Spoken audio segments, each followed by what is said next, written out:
Welcome into the Extra Point, an ESPN 1600 sports talk show. Here's your host, Roland Rainey. Good morning, ladies and gentlemen, and welcome to another episode of The Extra Point here on ESPN Denver 1600. As always, I'm your host, Roland Rainey, and I'm with my colleagues, Jeremy from Indiana, Justice from New York, and Robert from New Jersey. Today's guest is Jajuan Harley. Jajuan is a NFL free agent, former Buffalo Bill, played with the Florida State Seminoles and also with Middle Tennessee State. Jajuan, welcome to the Extra Point. Wow, thanks for having me. That intro right there, it really got my blood boiling, so I'm excited. Well, hey, we got a lot to cover because for the audience listening out there, we, meaning the team here at the Extra Point, had the opportunity to witness Jajuan's capabilities at the National Scouting Combine. We'll get into that later, but let's go ahead and start off with your background. So, you come out of high school, highly rated football player, and then got this opportunity to play in Florida State. That is a big time program. And let's be honest, when you play in Florida State and you're a defensive back, I'm pretty sure somewhere on campus or in that locker room or in that facility, Deion Sanders' name probably came up several times. Several. I mean, you cannot walk the halls without even mentioning Deion. You're doing your recruiting. After you sign, text messages, it's like he is the face of Florida State. We're just going to be honest. So, you spent some time in Florida State, and, of course, then you transferred over to Middle Tennessee State. What was that kind of transfer and journey like for you? It was kind of tough to make a transition, especially being at Florida State. I was able to play at home. I'm from Tallahassee, Florida, so it was an opportunity to be in front of, family and friends, and whatnot. Making the transition was kind of a rough road in a way. You have to sit out a year because D1. But, the things I had to go through or overcome, that really made me to who I am to today. You talk about journeys and overcoming obstacles. Of course, for yourself, you've been at this a long time, right? You have a very unique background. You've played in the NFL. You played in the IFL. You played in the Canadian League. You've done a lot. And then, of course, now you're on that journey to get back to the NFL. What has been, as you go through all these different leagues, what have you taken away from these experiences? One thing I took is networking and building relationships. Going through all these different leagues, you meet different people all over the place. And, a person like me, I have a passion of helping people. And I just took the journey as each stop I go, each destination I go, I'm helping someone. I'm able to communicate with somebody that I probably would never had a chance to do if I never took these routes and never gave up on my dream. So it's just a great experience to play at different levels. And the most beauty is it's a full circle because I recently, last night, got 3 calls from 3 NFL GMs. So it's a wonderful journey, man. Man, that is great to hear. Once again, when you came out of college, you got invited to a rookie mini camp with the Seattle Seahawks, and then eventually you end up signing with the Buffalo Bills. And from what I can understand, you were in this weird transition during that time frame. And when that phone call came in, if I understand the story correctly, you hung up the phone. So can you give some insight to what happened in that process? Oh, man. As soon as you said that, I could feel that same moment come back again. I could feel where I was, what I was doing. I could tell you what I ate for breakfast. But, yes, so with the Seattle thing, if the people don't know, I've been my own agent, not by choice, by not want to give up on myself. So with the Seattle thing, it didn't work out. I went home, and I pretty much stopped moping. As what you do as a young person, you hit adversity. I went home, and I kind of stayed in my room at the time. I was living with my parents, And my dad busted in the room and said, "Get your butt up, it's time to work." So that started up, and I started working out again. That's when San Francisco called me and said, "We're going to put you on a short list." So that started things going. And as I did that, I got my job at Walmart. I started writing hand letters to the NFL. At Walmart, I slept in my car, ate sandwiches to make money, get extra hours. I used to go to the weight area at Walmart, and I used to pick up the weights there and work out, get my lift in. And on my lunch break, I go outside, I run a hill we had, or in the back, I pick up the heavy boxes and then, run sprints in between. They thought I was crazy, but next thing you know, at the end of the year, I remember, this was at the end of the year, and I was getting a raise. I got a raise to $8, you guys. Wow. I got a raise. Making big money now. I'm making big money. But the thing is, I told myself, I went to the office and I told them, I said, thanks for the raise, but I'm going to put my full effort into pursuing my dream. And that's when I quit my job at Walmart and I started working out even more, doing 3 days, 4 days. The week before Buffalo called, I got a call from Hamilton T-Cats. They wanted to fly me in. But it was a snowstorm, so we had to cancel that. So I'm working out, and then Buffalo calls, right? And I'm working out with my high school buddies. They called, strange number. It said Orchard Park. I'm like, Orchard Park? What's the Orchard Park? Never heard of that. So they call and say, "Hey, Jajuan, how you doing? This is Jim Monos of the Buffalo Bills." I said, "Hello," and bye. And I hung up. Because I said, so you actually hung up on Jim Monos. So for everyone listening out there, Jim Monos was the director of player personnel for the Buffalo Bills. So you hung up on this gentleman. Man, I thought it was a bill collector, man. I said, man, this is somebody playing a joke. So I hung up and I went back to doing my sprints because we were doing sprints at this time. So he calls again. I'm huffing and puffing. And I said, "What do you want?" He said, "Don't hang up." This is a recording call. And I said, "Are you serious?" He said, "Yes, this is Jim Monos. What are you doing right now?" I said, "Well, I'm training right now, looking for opportunity." Well, he said, "Your opportunity has come, and we want to fly you in." And that's when it happened, man. That is definitely one of those moments you tend to reflect on. And what if you would have kept hanging up the phone? I wonder what would have panned out after that. I'm quite sure hopefully maybe you would have got a late night phone call while you were sleeping to where he would have got your full attention. But I'm glad you took the phone call and took it serious. So you were there in Buffalo for a while. Then what was the journey afterwards? Well, the journey was another state of what's next. What do I do because when I got cut, it was unexpected. It was so unexpected. I came in training camp. I got signed in January, but when training camp came, I was 7th on the depth chart, and I busted my chops to get myself to second string, fighting for first. And I started hosting classes for the secondary for the playbook. I'm teaching them. The guys are making millions of bucks, and I'm making the minimal, and I'm teaching them the playbook, the reads. What would I do? And when I got cut, it was just a shock.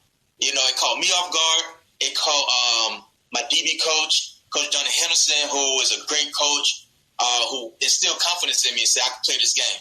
And I still stay in touch with him. And but then that's when I learned it's a business. You have to keep marketing yourself. And at that time, I didn't know how to market myself to keep myself in the NFL. Because Buffalo even said, "We thought you would get picked up as soon as we cut you." Yeah, Jajuan, you mentioned you would run outside and during your lunch breaks at Walmart, and you would sneak over to the fitness section and get a little workout in during your breaks. That's definitely got to be tough, to go from football to that kind of job. Can you kind of describe your mentality, what it was kind of like to go through that transition? And what about football kind of kept that dedication and motivation to stay with it? Well, it's a mentality. Like, for instance, I know everybody know the Kobe Bryant, they say the Mamba mentality, right? But however, when I have my own business, all right? I have my own health, wellness, and fitness business, and it's called Make Adjustments, Delete Excuses.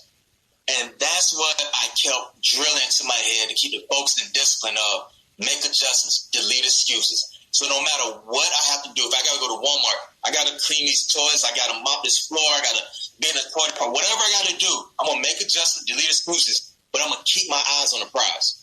I kept telling myself that each and every day because people there, they're trying to make me get comfortable. You know, they were satisfied. They wanted to do this, but I said I'm going to go over and beyond.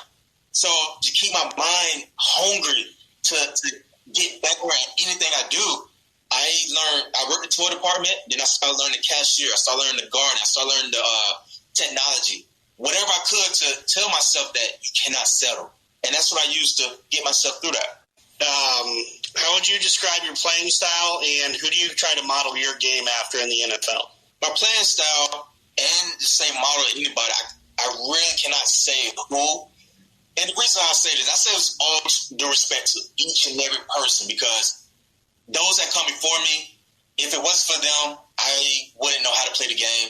The game won't be played how it's supposed to be played. You know, I always give credit where credit's due. But in my situation, I couldn't find anyone to match my story. I'm big on looking at guys' story before I look at how they play. There's a lot of guys that's on the bench have great stories, you know, that people don't talk about. But for me, I haven't found or didn't find anyone that has the same story of the journey, the things I had to go through, like sign and negotiate by myself 12 professional contracts, you know, and playing in different leagues and have to market themselves and teach themselves how to change your technique to have a better back pedal and flip your hips. I mean, the little things that people take for granted to have a coach that I had to do myself, the nutritionist and all things you can think of, you know, studying the game. So all due respect, I don't have anyone, but I love everybody's game because their game got them to where they at and what they're going to be and continue to pass on to others.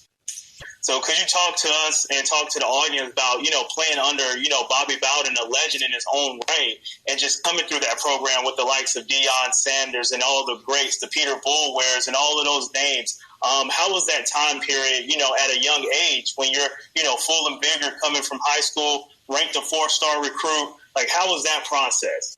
Oh, man, that was, whew, I love it. While you were speaking of it, I'm catching chills. I kid you not. But it's awesome. I'm grateful to be around Coach Bobby Bowden and Coach Mickey Andrews. I mean, two legends, you know. And then on top of that, Coach Fisher. Okay, don't forget about Coach Fisher because I was Coach Fisher first recruiting class and Bobby Bowden last recruiting class. All right, so I feel like that's something historic in its own way. When I was there, when you're young, you expect things to happen so fast. You want it right now. You want success. You see guys in your class having the great success, but you're not in there. You're trying to find your way. You know, I had a little health issues during that time. I didn't know how to take care of my body. All right, so that's what happened my freshman year. That threw me behind the ball, and I came back my sophomore year, and then coaching changes. All right, but one thing I remember from Coach Bobby Bowden and Coach Andrews, with Coach Bobby Bowden, I've been pulling me to the side one practice. He noticed that I came in the gates, my head hanging low, and that's usually that I meet. And he said, Harley, come here. So I got in the golf cart, we drove off. And he said, don't you worry. This is how life works. And he said, I'm not talking football, I'm talking life in general. He said, a lot of times, a lot of people, they get to that top so fast. And then they get there, and then they come down just as fast. He said, you're the type of person that you bloom late, but blossom forever. He said, you're going to get there. It's going to be a little trial. You're going to get there. You're going to inch your way. But when you get there, and you're going to be there. And I didn't understand at that time, but I see it now. It's taking me time to get there, but now it's like, I see what you mean. And then with Coach Andrews, his last words to me, I remember it was in the cafeteria. He had retired. I'm walking down. I said, Coach, can you stay one more year? Just one more year. You can leave my junior year. He said, no, I need to spend time with grandson. He said, but I tell you what. He said, you get your health right, and I promise you, you will be one of the greats to leave here. I didn't understand at the time. I didn't understand.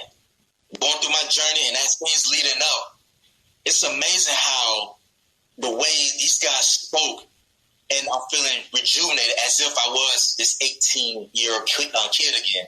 And my colleagues who, they've been in the NFL, but how they breaking down, and I'm just going like this. You know, things I couldn't do at Buffalo, I could do them now. I move quicker at age 30 than I did at age 23. I have more techniques, fundamentals. So everything Coach Bobby Bowden said, you bloom in late, but you'll blossom forever.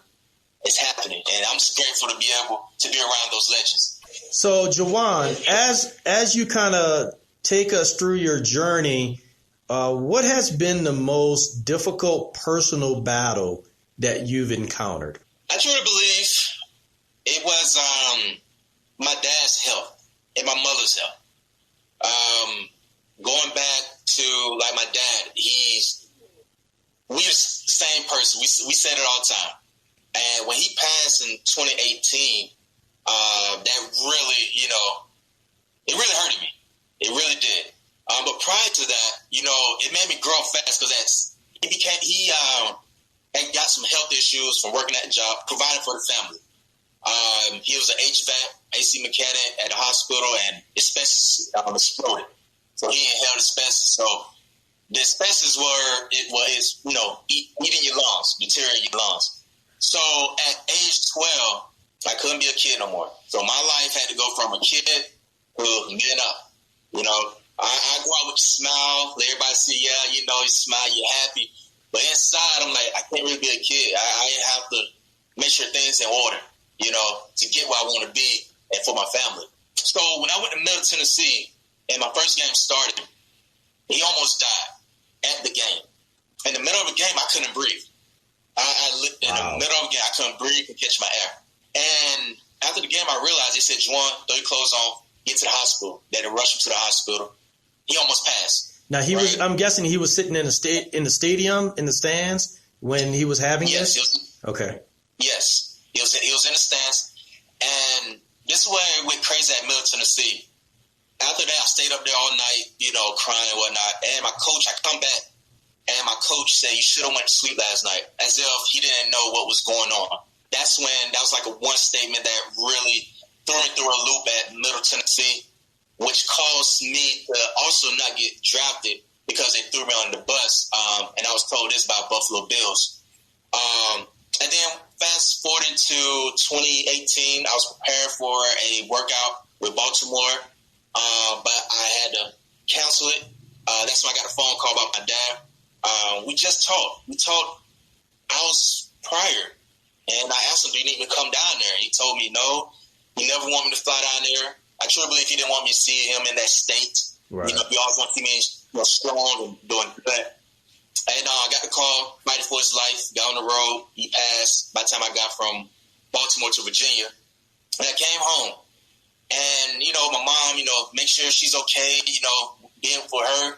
And then I get ready for Iowa. I go to Iowa. And my mom, she has cancer. She's diagnosed with cancer. And I put my football career on hold. I stopped on a dime, got a flight home, made sure I was there for her chemo treatment. She beat it. I'm grateful for that. And those things right there. I always say I honor my mother, I honor my father. Most people just think, but I'm the type of person that actually do it. And I put my career on hold for them because I know they would do the same for me if anything was going on with me. So those events right there, once I got over those, that's helped me continue because I feed off their energy. And like I said, I'm just grateful for my mother and father. I am myself because of them. Man, that is absolutely definitely a heart-tugging story. But hopefully for everyone listening in, what you can take away from Jajuan's story is fortitude, focus, and passion. And if you have that, you can definitely accomplish a lot. Now, Jajuan, we got a chance to see you up close and personal. So for everyone listening in to the Extra Point right now, me and my colleagues, we were down at the National Scouting Combine at the Grand Park Arena in Indianapolis. And Jajuan was there, and he was ready to get rolling to go through all the agility drills and so forth. Overall, how do you feel about your performance there? I'm impressed. And the reason why, most guys that get caught up in the numbers and whatnot, and being a veteran in the game, I know they're looking at my fundamentals, my technique. Do I still got it in and out and braids? Great hips, great feet. For a big guy, that's what they're looking for. And like I said, being around the younger guys, I mean, you talking guys, I think one guy said he was like 22. I mean, 8 years different. 8 years. And I'm like, wow, I could get out my break faster than him. I could flip my heels better and this and that. And it just shows that, at the end of the day, life is not a sprint. It's a marathon, and longevity is the key, not just in sports, but in life, taking care of yourself. And just to do that, I was able to talk to a couple guys and speak to them and tell them, take care of your body, take care of your mental, take care of your spiritual, and tie it all together. So it was just a great overall experience. So, Jajuan, you mentioned, your NFL experience. You spent some time with the Seahawks. I believe the Broncos, too, the Buffalo Bills. What would you say was your biggest takeaway from, being in those mini camps and, learning from the NFL players? Fundamentals. It's fundamentals. For instance, basketball, think about Big Timmy, Tim Duncan. Boring as ever, but fundamentally sound. But that's what I learned. I learned, your technique is important.